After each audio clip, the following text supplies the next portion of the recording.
बड़ी सोहवान लगे हो घोड़ावा चढ़ला अइले कौन दुल्हा हो सिरसी छहवा खड़ा भैले हो सिरसी छहवा खड़ा भैले हो चिट्ठिया जे लिखेले कौन दुल्हा हो देवे के सुहावा के हाथे हो देवे के सुहावा के हाथे हो ताहर पापा सुभावा गरीबवा हमें हो हमारो नया दरा होला हो हमारो ना दुलरवा होला हो चिट्ठिया जे लिखेली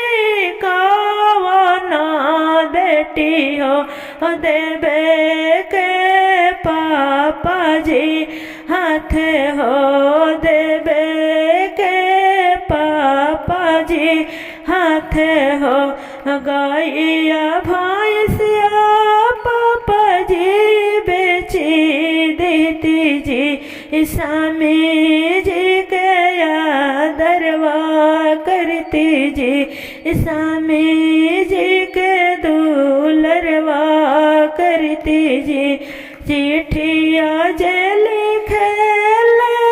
कौन पापा हो देवे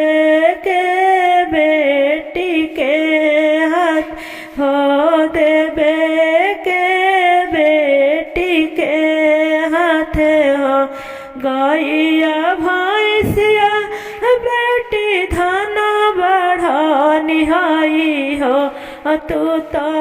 बेटी पाराए हाउ हो तू तो बेटी पाराए हाउ हो चिट्ठिया जे लिखेली कौन बहिना हो देवे के भैया के हाथे हो देवे के भैया के हाथे हो जहाँ के दुल्हनिया भैया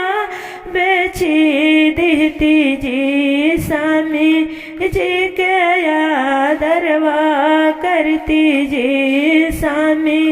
जी के दुलरवा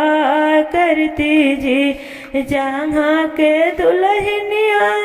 बहना वंश बढ़ा निहाई हो कुला वा बढ़ाई है बहना हो तू तो